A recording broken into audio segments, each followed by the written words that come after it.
Today we're going to show how a reverse mortgage is actually an extremely viable tool in the retirement toolkit for those people who have to use it. It's not the bad guy. It's not the bad guy. So we're going to introduce that research. We're going to show how, in a real-life example, this actually improves the chances of retirement success. Retirement for life. Your passport to a comfortable and confident retirement. The podcast that's equal parts education and entertainment, where we break down the retirement maze with a dash of fun and a heap of wisdom from your host, Christian Sear CPA, the passionate retirement specialist and president of Sear Financial Wealth Advisors, the independent registered investment advisor specializing in the AIM retirement system. Hey guys, this is Chris Sear, CPA, your partner in retirement, and this is the Retirement for Life show. Today we have a topic that doesn't come up a lot but is very important. This show, as we've said before, is for those who have done a good job saving and are in retirement or nearing retirement. And typically we're using the AIM retirement system to help people with that. Now our average listener, our average client, what do? They come to us with this awesome nest egg that they've worked so hard for, and we run them through the AIM retirement system. And most often it's not about, can I retire? Most often it's about, what are the best things I can do with this nest egg? How do I put safety first? How do I make tax strategy a priority? How do I make sure I have enough income for the rest of my life? And what tools do we have that we can maximize the benefits for our children? But today's topic is one that doesn't come up that much, but it is one that I felt was important to address. So today's topic is about using reverse mortgages in retirement. And most of our listeners probably at this point are tuning off and saying, well, I don't need a reverse mortgage. But I would encourage them to listen because it's going to be a short presentation today. We do have Michael Schwin from Longbridge Financial, who makes a living helping people in retirement with reverse mortgages. And there's a bad stigma to reverse mortgages. Yes, there is. And so I would encourage our listeners, even if they're not maybe needing reverse mortgages, to listen because there is guaranteed somebody in their lives that could benefit from this. But today we're really wanting to reach out to people who probably should be at least looking at a reverse mortgage. Today we're going to show how a reverse mortgage is actually an extremely viable tool in the retirement toolkit for those people who have to use it. It's not the bad guy. It's not the bad guy. So we're going to introduce that research. We're going to show how, in a real-life example, this actually improves the chances of retirement success. A person who came to us was it this week or last week? Last week. Last week, and we'll talk about that real-life example. I will show you his actual retirement plan and how a reverse mortgage brings him from essentially a 0% chance of success to a reasonably good chance of retirement success. We'll have that interview for you, which is a great interview. Michael Schwin goes through the basics of the reverse mortgage, talks about that stigma, and really he goes through the most important things that people need to know about reverse mortgage. There's a lot about reverse mortgages that people don't know. And then finally, we're going to talk about, this is the key to the show, when to take the reverse mortgage, the guidelines, how to take it, when you should take it. And that's probably going to be the best piece because we'll show you what a reverse mortgage is in this show. We'll have you listen to an expert about reverse mortgages. But what does it all mean? In this show, we promise a couple things to help educate people, to try and entertain people. Can you imagine one of the most difficult tasks in the world is making a show on reverse mortgages interesting? How are we going to do that? We got our work cut out for us. Yeah, you won. But anyway, but really, once you learn about reverse mortgages and you listen to a reverse mortgage expert, the real meat and potatoes is, how does this apply to me? And we'll talk about those guidelines. That's the real value of this show. So without any further ado, let's get started. The A team is here. Andrea, I want to start with you. We were just talking before the show. I feel like you've had a bad week, but you said you haven't had a bad week. No, pretty good week. Just frustrating with internet issues, kind of delaying me getting things done. Yeah, and yesterday, or maybe it wasn't yesterday, maybe it was 2 days ago, I said to you something like, I could just tell. After 12 and a half years, I can tell there's something wrong with you. And you said too many applications or something like that. A lot of paperwork. A lot of paperwork this week, yeah. Austin, how was your week? It's been good. Productive. Yeah. Besides the internet issues, productive. Yes. And, Brooke is the editor of this podcast, this show, and she may very well cut this out, but we're doing something fun after this podcast today. Austin, well, Brooke, it was your idea. Why don't you tell us what we're doing? Yeah, we're going to a golf simulator. Why? Team bonding, quarterly team bonding. We're going to start doing that, and it'll be fun. So there's approximately 8 or 9 people that are going golfing today. Yep. And you feel it's important to get out of the office. Yeah. And do something besides applications. Retirement. Exactly. Yep. Something different. So. All right. So let's talk about a real life example. All right. This is a reverse mortgage real life example. This gentleman came in and his wife came in last week. Let's call him Chuck. Okay. Let's first say about reverse mortgages. Definitely a last resort in retirement. Yeah. This is something that you do because you've tried to do everything else possible. But what did Chuck say when we showed him his retirement, when we told him that he probably didn't have enough money to retire, and we started talking about the last resort? Before we even said it, what did he say? Yeah, he kind of cut you off and just said, I know you're going to say reverse mortgage, and I'm not doing that. He's not doing it. Yeah. It's like he's too proud to do it. Look, Social Security is a great example. We work our butts off our entire life. It becomes an asset. And the first thing we do when we retire, people just want to get their hands on it. In fact, we talked about it last week on the last podcast. We actually have to strain people back and make them wait for Social Security. Yeah. But the home is the same thing. They work their entire life, and they save up money. They pay off their mortgage, but yet for some reason they don't want to use this huge asset. It doesn't make sense. And this important question we asked Chuck is, what are your kids going to do with this money? What the hell are your kids going to do with the house? Yeah. And I'll answer that for myself. My parents passed. What am I going to do with it? I'm going to sell it. We're going to sell. Most kids, Brooke, are you going to sell your mom and dad's house one day? Yeah. Are you going to hold on to No. it for like a keepsake? Nope. No. It's going to be used anyway, and your kids are just going to sell your home anyway. So don't be so proud that you're starving in retirement or literally draining your accounts dry with a $250,000 home sitting there or a $350,000 home sitting there. Hey, everybody, are you enjoying this video? If you are, give us a thumbs up. Do you want to stay on top of the content? Then subscribe to our YouTube channel. Your support means the world to us. Thanks for watching. Again, it's a last resort. If you're talking about a reverse mortgage, you should probably say, let's rethink retirement. But there are cases. And what do you say to a 67-year-old man and woman who have literally worked their butts off their entire life? Do you tell them to work for 4 more years? I know. It's a hard conversation. Right. You have to tell them the truth. This doesn't look good. So let's actually get into the example and show them what it looks like. All right. So, Andrew, why don't you tee us off here with Chuck? We're going to call him Chuck. Just give us a little baseline on Chuck when he came into our office. Yeah, so this is when we get to the how are you going to do in retirement? Are you going to have a good chance of retirement success? And the very first screen says 1% chance. Yeah, and Austin, what is our target? What do we like to see to give people the green light and say you're good for retirement? Usually 80% or above. 80% or above, right? That's what I like to see. So they have a 1% chance of retirement success, and this is after going through about 15 things that we have in our arsenal with the AIM retirement system. Yeah, and usually this first screen before we do anything is a 75% chance. Our typical client, when they walk in, they already have like a 75 or 80% chance. Yeah. Our job typically is to help improve that. Yeah.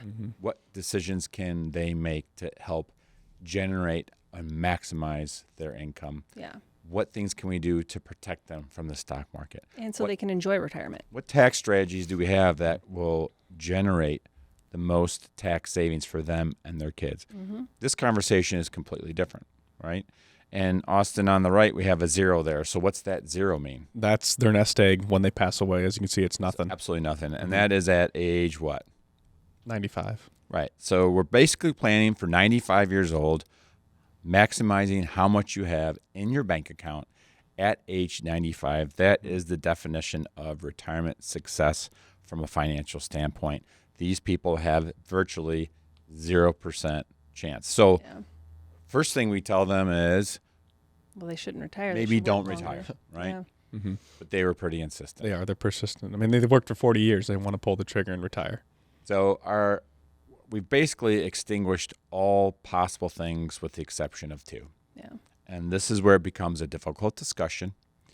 And they are insistent that they're going to retire anyway, right? And they don't understand it. This is, if I tell you you have a 0% chance of jumping off the cliff and surviving, they were going to do it anyway. Yeah. They were going to do it anyway. So then you're like, okay, what are the last two things? And what's the first thing we discuss with them? We always have to bring up in this situation reducing expenses, which is tough because first off, most of the time people don't know what they're spending in the first place. And then we have to tell them they need to spend less. Mm-hmm. Okay, so this gentleman, we tell them we're going to reduce your expenses by $1,000 a month. Thoughts about that?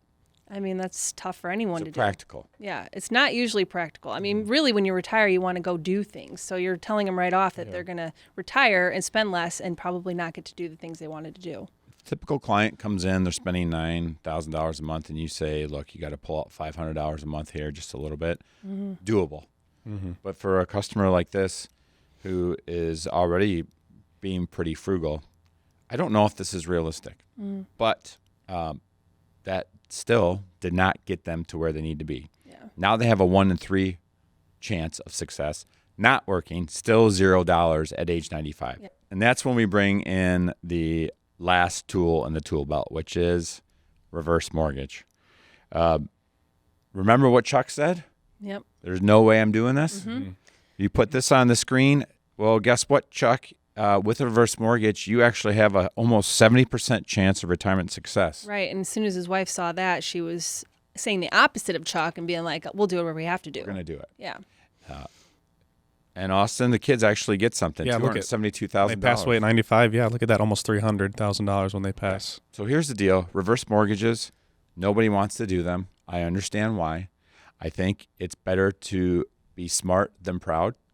This gentleman actually went from a 1% chance of retirement success to 69%. Mm-hmm. So with that, let's see what Michael Schwin, he had a great interview with us. Let's see what he had to say about reverse mortgages. All right, today we have Michael Schwin with us from Longbridge Financial. He is a reverse mortgage specialist. Michael, thank you for joining us today. How are you doing? Doing good. Thanks for having me, Chris. I appreciate it. Yeah, and you're in Dallas? Where are you today? I'm in Houston, Texas. Okay, Houston, Texas. Yes, so, sir. Our show today is about reverse mortgages, how they help people in the retirement planning process. A little bit later on, I want to get down to brass tacks. I want to talk about why it is that reverse mortgage has such a bad stigma today. But before we do, can you just tell me briefly about Longbridge Financial and what you guys do? Yeah, so we're a direct lender. We strictly do reverse mortgages. We do have a wholesale division. We work with brokerages and things like that. But yeah, strictly reverse mortgages is what we do. Mm-hmm. So for those of our listeners out there that maybe don't quite understand how a reverse mortgage works, maybe just like a kind of a 30,000 overview, how does a reverse mortgage usually work? If you could explain it to people. Sure. So, I mean, the definition or the kind of the high view summary I give people is just a refinance for seniors with no required monthly mortgage payments. That's kind of your high view version of it. And then I would say it functions similarly to a HELOC or home equity line of credit. And I know a lot of people are familiar with those. Again, the main difference, you don't have a monthly payment, Yeah. And so, go ahead. Yeah, I was going to say just some of the basics, couple more basics about it. We do refinance all liens and mortgages that you currently have on the property. So for people that are paid off, it's just a credit line, but we do refinance if you have a lien on there currently. The age requirements are 62 to get one. It's 55 in some states. We have a jumbo proprietary, and I can get get you some of those details later on if you'd like. And then one other point that I want to touch on is the loan amount. A lot of people want to know roughly how much they can get. It's a pretty big range. The older you are, the more you get. Starting at 62, you're getting about 35%. If you get up into your 90s, you get close to 60%, and that's the percentage of the home value that you're able to lend, or that we're able to lend rather. So, for example, if there's a $200,000 home, maybe you could get half of that, depending on your age. Right, and if you're on kind of the older end of the spectrum, you're going to be getting closer to 50%. Yeah. Call it 35-40% for people in their 60s and 70s right now. So. Okay, so let's break this down. So I'm a retired couple. We've had some hiccups along the way in life. One of us got divorced. We lost half of our 401k to our ex-spouse. We've had some illnesses or whatever, and we've just found ourselves in a position where we're having struggles with our financial advisor. He's going through the numbers and he's telling us this just really isn't working. You're there, but you're not quite there. And the financial advisor brings us the idea of a reverse mortgage. And the first thing we get when we talk to our prospects, our clients, or anybody about reverse mortgage, we're hearing, no way, I'm never doing that. It's like the devil, right? You probably get this a lot. Do you see this every day, or how often do you get this type of reaction, and what do you explain to people when they give you that type of reaction to reverse mortgages? Yeah, so I do get that a lot. It does get a bad rap. So a lot of it is not warranted, and I can cover. There's a handful of myths or just key points that people may not know. The first and biggest one is we don't take your home. We don't take ownership of it. Nobody loses their house. Nobody loses their house, and actually title doesn't even get altered, other than us placing a lien on the property. But you still remain an owner of the home and stay on title. You could also have kids if you want them to inherit it when you pass. That can continue as normal with a reverse mortgage. The other thing is too, if the kids don't want the home, they want to know, can they sell it? Yes, they can sell the home just like a regular mortgage, right? You just pay off what you owe plus interest, and then they can walk away with a lot of cash depending on what the home's worth at that time. Hey guys, I want to tell our listeners today about our most powerful tool, the AIM Secure Retirement Assessment. This is something that I built from the ground up. You answer 9 questions. We throw it into our AIM retirement system. We put your current situation against the 7 biggest retirement risks that people face in America, and it spits out a customized report, gives you the 3 most actionable things that you can do to help supercharge your retirement. Yeah, and it answers a question of when they can retire and how much they need to do that. Or if they're already retired, we can see how long their nest egg will last. That's right. And it also introduces the idea of mailbox money to people. Yeah. Like how much can we put in a protected mailbox money where we don't have to leave too much at risk against the stock market. Yeah, you can also learn how our CPAs can save you money on a Roth conversion. Yeah, and that's the DNA of what we are. We were a CPA firm first before we ever thought about helping people retire. The AIM Secure Retirement Assessment Tool, the most powerful tool we have. It's not a stale report. It is customized, 9 questions. I promise you, I guarantee that you will get great information from this. Where do we get it from, Brooke? Just visit retirementforlife.com, answer 9 simple questions to receive your complimentary assessment today. 9 questions, guaranteed awesomeness. One other thing I want to mention too, people worry about getting foreclosed on or again, losing the home in some sense.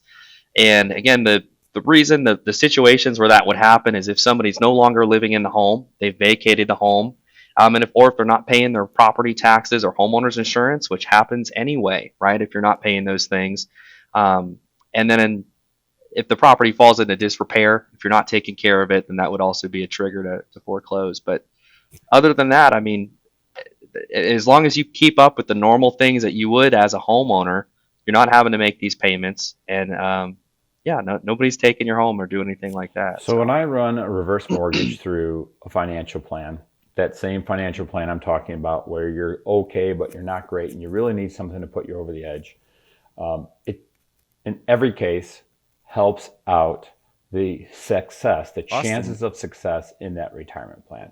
And when we're looking at this, in many cases, large asset that these families have, and it goes unused. And unfortunately, and you know this to be true, the majority of retirees have this home. It's close to their heart. They live there half of their life. And they just have this sentimental feeling they don't want to get rid of it, which is understandable. But tell me, Mike, what's the first thing that generally happens when mom and dad pass away? What do the kids do with the house? A lot of them do sell it. They sell it. Okay, A lot of them do sell it. And it's the same thing with your knickknacks that you have in your basement, the crap you have up in your attic. Can't take it with you. The first thing they do is throw it away. So, it's not like you're selling the farm. They're going to sell it anyway. And, it's funny how our minds, how American retirement psychology works. When I'm talking about Social Security, people have worked so hard for that over their entire life. They've been working hard. They've been getting that Social Security. And when it's time to retire, the first thing they want to do is grab that Social Security, take advantage of that asset. And that's not always the right thing to do, but sometimes it is. In much the same way, the average retiree has worked hard in their life. They have done a lot to save for that house, to pay that house off. You would think the first thing they'd want to do is use that asset. The mindset is completely different, but the mechanics behind it is the same. Something you've worked so hard for, use it to improve the chances of retirement success. I couldn't agree with you more about the bad stigma. I have done a lot of research over the years, and specifically on reverse mortgages. I believe there are more than one way to take value from your home. So one way, correct me if I'm wrong, is to start a series of monthly payments for the rest of your life that last forever, whether you live to be 85 or 115. And other people might use a reverse mortgage in another way, maybe kind of getting like a chunk of money to pay off some debt, or just have out there in the future that they can rely upon should they need it. Is that generally the correct way to think about these reverse mortgages? Yeah, that's right. You could do monthly payments. You could also have sort of a combination of monthly payments and a line of credit, or just have a line of credit for the folks that maybe don't have a mortgage and feel like they don't even need funds right now. Maybe they're in a good position. It can't hurt to set up just a line of credit and not even make a draw on it. And an important point to that too, the line of credit does have a growth factor, which is going to be tied to the interest rate plus 0.5%. So if you're looking at, and I'll tell you right now, the average interest rate is about 7% on pretty much mortgages in general, and our reverse mortgage is what we're looking at. So you'll have a line of credit, maybe you don't need it, it's growing at 7.5% annually. Right. And that could also be used to offset your closing costs too. Another thing that people can be concerned about on the reverse mortgage, you've got the line of credit that grows, can cover some of the costs for you as well. So for my listeners, let's just go through two basic examples that we just talked about, just so they can understand exactly what we're talking about. And of course, these numbers that we're talking about are just estimates. Of course, every situation is different, but we have a $200,000 home. And one of the things we can do with our reverse mortgage is get a monthly payment for the rest of our lives. Maybe that's $700 a month for the rest of our life. And that, again, lasts until we die. When we die, if there's still value in the home, we get that value. We might have a $200,000 home that we have taken $225,000 of payments out of. We've actually taken more than what the home is worth, but because that insurance is there, this is a federal program, we don't lose our home. Our children don't owe anybody $25,000. We're not ever underwater in that home. That is the way I like to put it into a financial plan.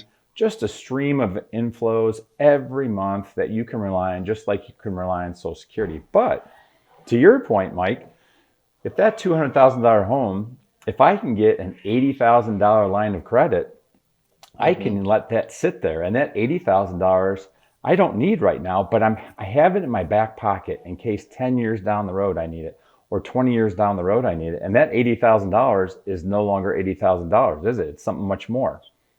That's correct. Yeah, and I worked up an amortization schedule, just kind of an example, and I used $300,000 for the home value, and I used a 62-year-old, and so they're getting close to a third of the home value. But just for this example, Chris, they're getting about $81,000 and some change in the line of credit out of the gate, right? If they appraise for $300,000, If they don't touch that for 10 years, in 10 years, that line of credit is worth $167,000 and some change. Boom. Again, just estimating where the interest rates are right now. If But you need it, I mean, right? that's huge. And yeah, exactly. And that's doubling your investment there.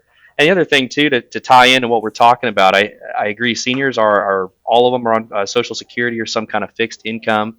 They've got their retirement accounts if they have those, and then they have their home. And this can also be a tool to preserve your IRA or a retirement accounts. If you don't want to tap those, tap your home equity, tap your line of credit, and you can leave those assets under management with Chris, if you will. Now, So- we're not going to talk about, thank you for that, Mike. We're not going to talk about taxes a lot, and I'm a CPA, and we could talk about taxes all day long. But just very simply, is the reverse mortgage a very tax-efficient way to add income to your situation? It is. It doesn't get taxed as income, by the way. And if you're making payments, you can do the interest payment write-off on your tax returns or deduction at the end of the year. Right. So. This is a way to get income which is not taxed. You're taking value out of your home, the value of which you already paid taxes on when you purchased that home. Therefore, when you're tapping into this resource, it is not impacting you from a tax standpoint, generally speaking. I think that's an important point. Correct. You said earlier something that really piqued my interest. Starting early, you should use that example, that $81,000 line of credit that doubled after, was it 10 years? Correct, 10 years. Okay, and you pointed out one of the reasons that this is looking so attractive right now, why that line of credit increases is due to the interest rates. We all know right now, as we're talking here in early 2024, that interest rates are very high. Generally speaking, though, we would want to, if we're just looking at one factor and one factor alone, interest rates, we would want to wait, if we could, for a lower interest rate environment. Is that a fair statement, or is that not necessarily the case? Yeah, and again, I would say for a traditional mortgage, that is the go-to. It's going to save you on your payment, etc. But if you're in a situation where, again, especially if you don't have kids, where you're needing to preserve the equity, kids are all set, you've got a line of credit, now is actually a great time to take advantage of it. Again, even if you don't need to tap anything, just let that line of credit ride. And if the rates are a little bit elevated, then your line of credit will be growing at a little bit higher rate every year as well. So is that offset there? The cost is more, but if you're letting that line of credit build, it actually works out to your benefit. Do you think the four founders who wrote the codes for reverse mortgages foresaw the amazing opportunity that they gave American taxpayers, that they could get this wonderful growth at 7% line of credit? Do you think they foresaw people using reverse mortgages in that way? I don't believe that they did. I think a lot of people still think it's a last resort, but it can be an investment tool like we're demonstrating now. It can be done in advance, right? And as a safety net. So generally speaking, according to my research, it's better generally when we're talking about retirement planning to take that reverse mortgage sooner than later. Do you agree on that? And if so, Yes, sir. Why is it? Is it because of the building of the credit line, or is there just other reasons why you might want to take that earlier as opposed to later? Yeah, definitely the building of the credit line, and then also home appreciation. Again, you can in a sense offset those closing costs early on if you get it early on by having that appreciation cover it, and then also the line of credit growth. And be worth that much more to you down the road when it's time to tap it. So Michael, I want to, in a second here, give you the opportunity to tell people how, if they have any questions, they can get in contact with you. But before I do, I have one more question. I understand that if an American couple wants to get a reverse mortgage and they've talked to their financial advisor and everyone has agreed that it potentially can make sense in helping the chances of retirement success, there is one hurdle that I'm aware of that they have to go through, and it's some sort of counseling session. Is that right? That's right. Yeah. So the FHA, again, let me interrupt make the rules on this. People don't want to take a college course in reverse mortgages. Is this like a huge thing, or is this something that is easy to get through? What's that look like? It's fairly easy. I mean, and again, it may be a little bit rudimentary for people that do have a financial background, but it's a requirement to get the loan done, and the FHA put it in there to make sure that seniors are understanding what what the loan is and how it works, and that they understand the figures. And it's usually about an hour and some change, and you can knock it out over the phone. You don't have to go anywhere in person. Okay. And just think of it as a review, to make sure you understand the product. That makes sense. So there's so much more we could dive into today, Michael. I appreciate your time. Michael Schwin from Longbridge Financial, thank you for joining us. If any of our listeners wanted to reach out and just understand a little bit more of the basics or have a question about reverse mortgage, what's the best way to get a hold of you? Yeah, I'd be happy to provide my direct phone number and email address. If you want me to read that out right now, my phone line's 346-517-0921. Then email is M as in Michael, SCHWIN at longbridge-financial.com. That's great. Michael, we appreciate your expertise today in the world of reverse mortgages. They're not a bad thing. They are not the devil. In fact, That's right. When we add them to a retirement plan, they most often are very successful in improving the chances of your safe and sound retirement. Thanks for joining us today, Michael. Have a great day there in Houston, Texas. Yes, sir. Thanks for your time, Chris. All right, take care. All right, so what did you guys think about that interview with Michael Schwin?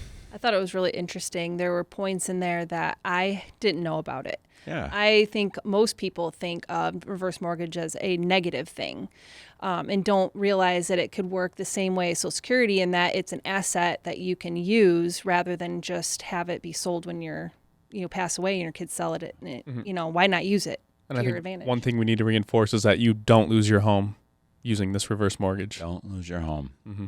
And what I like what he said was, or I guess I said it, but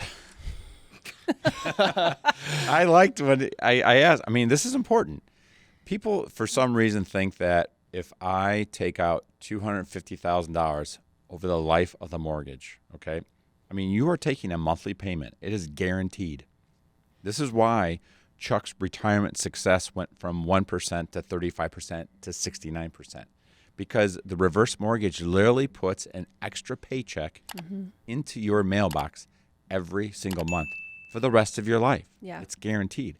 So what if I take out $250,000 over the life of the reverse mortgage? I die and my house is worth $200,000. Yep. Do my kids get stuck with the $50,000 bill? Nope. No. What did you think about the counseling session? Yeah, I mean, I don't think I didn't realize there was one, but it's only an hour, so I don't. And you can do it over the phone too, so it's not too difficult. Like they have to go somewhere. Not like you have to go to a college course and learn about mortgages. Yeah. It's just basically 1 hour over the phone. Yeah. That was a great interview by Michael Schwin. I really liked it. All right, so let's jump through the guidelines of when to take a reverse mortgage. I think we talked about the real life example, how it can be beneficial, a reverse mortgage. We listened to Michael Schwin. He told us the basics of the reverse mortgage. But really, what does that all mean to us? Let's give people some guidelines. This is, through my work, what I believe are the guidelines of when and how to take a reverse mortgage. So to do this, I have 3 lines. I have you taking a reverse mortgage at age 65, age 70, and age 75. This is a person who is 65 years old and is going to live to age 95, okay? Yep. So the 65-year-old, you have this blue line up there. Why are there different lines on there? Why are there different dots? Because the amount of money you're going to get over the lifetime of your reverse mortgage depends on a lot of things. Interest rates is the biggest factor, right? Right. So you can see on the left-hand side of the screen, you're going to get more money if it's a low interest rate environment, and you're going to get less money if it's a high interest rate environment. Yeah. So when do we take this reverse mortgage? So the first thing you notice is what, Miss Brannon? Yeah. First, you want to just focus on the 3% side on the left. It's basically showing that it's better if it's a lower interest rate environment. Yeah. Lower is better. So all things being equal, it's better to take out a reverse mortgage in a low interest rate environment. And that makes sense, right? I mean, it's just like common sense. Any mortgage. Yeah. Any mortgage is better if it's You want a lower. mortgage? You want a 3%, not a 7%. Yeah. So that's kind of common sense, I think, okay? But lesson number 2 is what, Austin? The next variable is when do you take this? And I think most people would think, I'm going to wait till I need it, when I'm in my 70s, but it's actually better to take it sooner rather than later. The research shows that, and that's what this graph is showing. You notice the top graph there? That's people taking it as soon as they retire at 65. Okay, this is like Chuck. If he has a $300,000 home, he is 65 years old. Should he wait or should he go? Well, pretty much every blue line on that screen is taking it at 65 is better than the orange line, which is taking it at 70, Right. which is better than taking it at 75. Mm-hmm. Look at the reverse mortgage is a monthly payment that you get in the mail every single month. So it just is logical that if you start taking this at 65, you're probably going to get more money than if you wait till you're 75 or 80. Right? So we have this problem. Right now we're in a high interest rate environment, but we just told people that they need to take it as soon as possible. Yeah. So here are the general guidelines.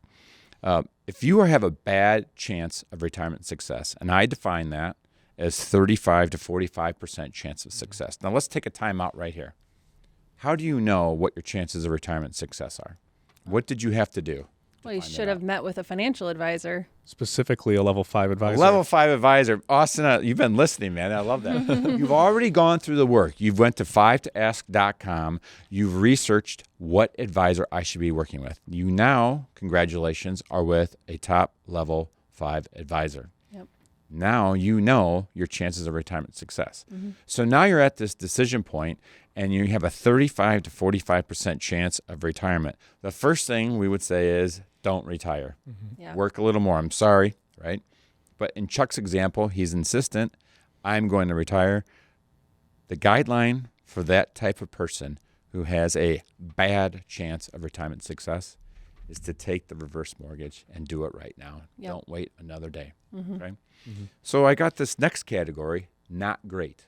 Not great is 45 to 60% chance of retirement success. Yeah. Here you got this decision point. Okay, Yeah. the way the numbers work out, if it is a low interest rate environment and you have a 50% chance of retirement success, you take the reverse mortgage.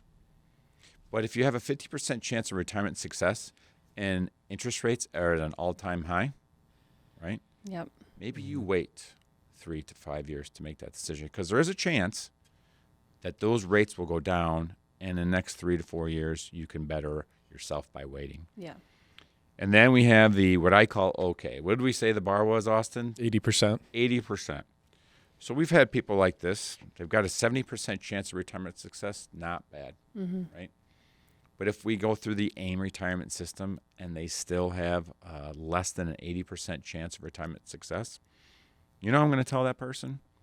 Look, just know that there's this tool out there called a reverse mortgage. Yep. I know you don't like it. We're not going to get started on this right away. But in about 10 to 15 years, we might be having a discussion because we look at your plan every year. We update it every year. Maybe we're going to have to pull out this last tool in our tool belt. Yep. So very simply, bad, take it. If it's okay, it's a decision based on interest rates. And if you have a pretty good and okay retirement, we're going to know that we have this as the last tool in our toolbox. Yep.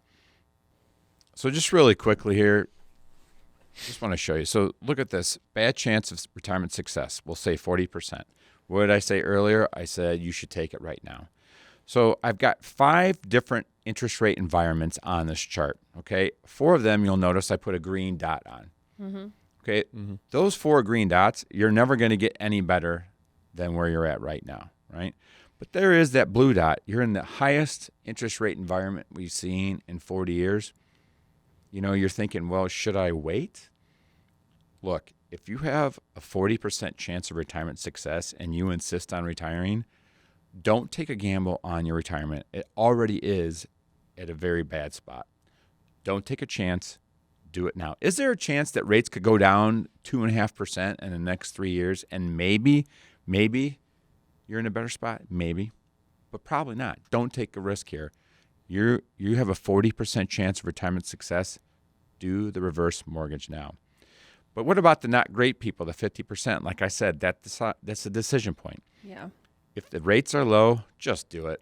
You're locking in a greater chance of retirement success. And like we said, if the rates are high, give it a little today. Wait 3 to 5 to 6 years before making that decision.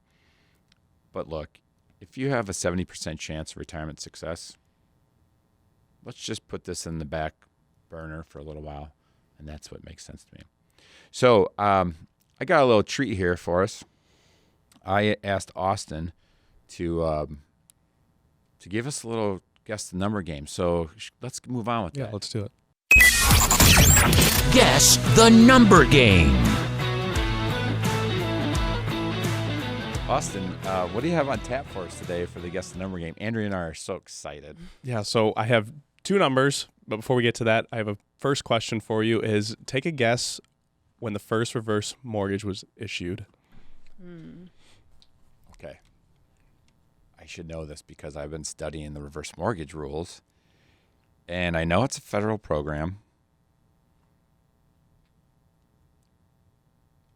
I want to say it was like the 70s. That would be my guess. I was going to say 1970. You're just copying off. No, I was thinking, I had it in my head. I would say early 70s. 1961 was Woo. the first one. Okay, 1961. We should let Brooke guess. I know I wanted to. Okay, you're going to on the next one.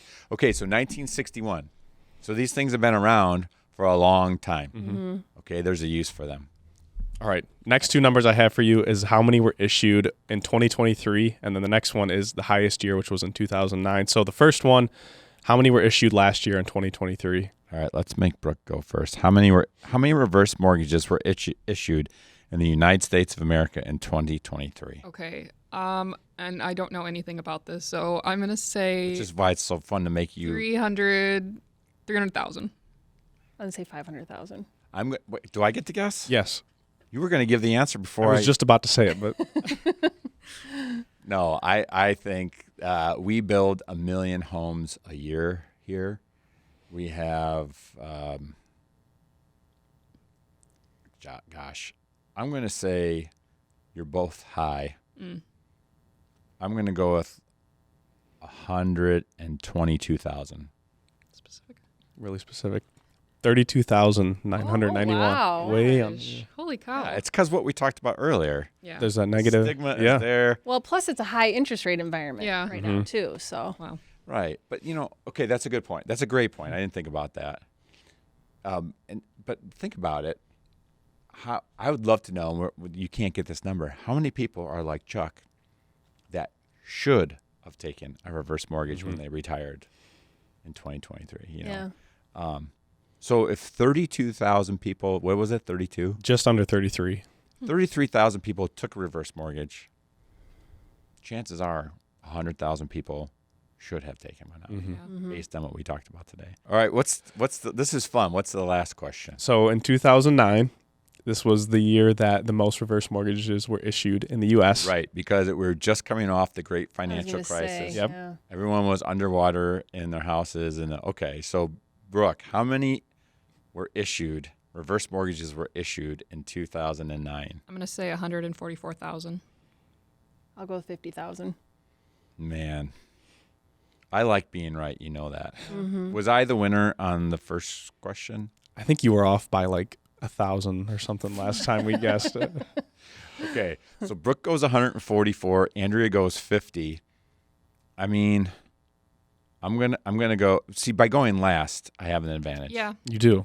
Okay, so I would definitely go higher than Brooke. I'm gonna go 144,001. It's not the price is Yeah, right. What was it? It's 114,000. Oh, man. Congratulations, Thank you. Brooke. Thank you. Wow. Gotta be All right. closest without going over. Yeah. So let's summarize today's show. In a nutshell, reverse mortgages, you're not going to lose your house. Reverse mortgages, a great way for somebody who insists on retiring that has not saved up enough money to get them over the hump. Research shows us that this tool can vastly improve chances of retirement success. Your kids are going to sell your house the minute you die. So leveraging your house is better than leveraging your financial future. Definitely. We saw that it takes about a 1-hour counseling session to do a reverse mortgage. We as financial advisors typically don't run into this problem, but it should be known in America that this is not the enemy. A reverse mortgage is not giving up on your house. It's helping out your retirement. I think it's important for people to understand reverse mortgages are not the bad guy. Yep. And Austin, how many reverse mortgages were done? What was the number last year? 33,000. Mm-hmm. So 33,000 people obviously found it to be beneficial last year. As I said, I think probably 100,000 people probably should have done that. And, we didn't even talk about going to a nursing home. We know that a lot of people are going to go into the nursing home and maybe end up losing their house anyway.